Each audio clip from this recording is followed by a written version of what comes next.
ప్రేమ వ్యవహారం కారణంగా అనుమానాస్పదంగా శవమై కనిపించిన మంథని మధుకర్ సంఘటన మరో కీలక మలుపు తిరిగింది. ఈ కేసులో సీఐపై వేటు పడింది. సీఐని హెడ్ క్వార్టర్కు అటాచ్ చేస్తూ రామగుండం పోలీస్ కమిషనర్ విక్రమ్జీత్ దుగ్గల్ నిర్ణయం తీసుకున్నారు.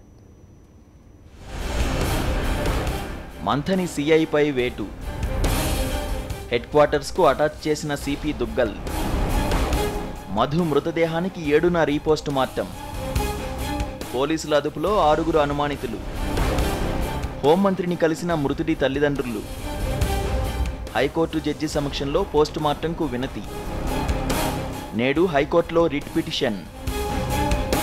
మంథని మధుకుమార్ మృతిపై పెద్దపల్లి ఏసీపీ సింధు శర్మతో ప్రత్యేకంగా దర్యాప్తు చేయిస్తున్న మంథని సీఐని వీఆర్లో పెట్టడం పోలీస్ శాఖలో చర్చనీయాంశంగా మారింది.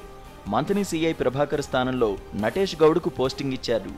బాధ్యతలు చేపట్టిన వెంటనే ఆయన మధుకర్ స్వగ్రామం ఖానాపూర్ వెళ్లి మధుకర్ తల్లిదండ్రులు అనుమానిస్తున్న 6 వ్యక్తులను అదుపులోకి తీసుకున్నాడు. వారి నుంచి 6 సెల్ ఫోన్లను స్వాధీనం చేసుకున్నాడు. వారిని పెద్దపల్లికి తరలించి డీసీపీ విజేందర్ రెడ్డి సమక్షంలో విచారణ చేపడుతున్నట్లు సమాచారం. వీరిలో సర్పంచ్తో పాటు ఆయన కుమారుడు ఉన్నట్టు సమాచారం. ఈ 6 కూడా మధుకర్ ప్రేమించిన యువతి బంధువులేనని తెలుస్తోంది.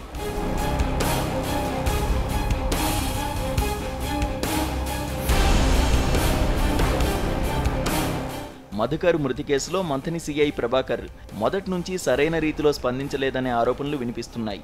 మృతదేహానికి పోస్టుమార్టం చేయడానికి ముందే మధుది ఆత్మహత్య అని బంధువులతో చెప్పాడని మృతుడి బంధువులు ఆరోపిస్తున్నారు.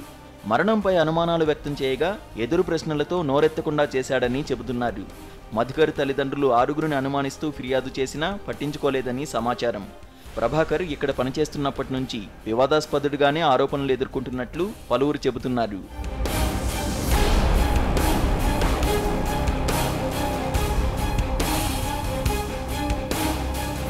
మరోవైపు మధుకర్ మృతదేహానికి రీపోస్ట్ మార్టం చేయాలని వివిధ సంఘాలు డిమాండ్ చేస్తుండటంతో పోలీసులు దిగొచ్చారు.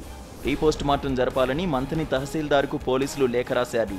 ఆయన కాకతీయ మెడికల్ కాలేజీకి లేఖ రాయడంతో ఈ నెల 7న రీపోస్ట్ మార్టం చేసేందుకు తేదీ ఖరారైంది. అయితే మెడికల్ కాలేజీ వైద్యుల రీపోస్ట్ మార్టంపై తమకు నమ్మకం లేదంటూ మృతుడి తల్లిదండ్రులు బుధవారం హైదరాబాద్లో హోంమంత్రి నాయిని నరసింహారెడ్డిని కలిశారు. హైకోర్టు జడ్జి సమక్షంలో పోస్ట్ మార్టం నిర్వహించాలని కోరారు. దీనిపై గురువారం హైకోర్టులో రిట్ పిటిషన్ దాఖలు చేయనున్నట్లు వారు తెలిపారు.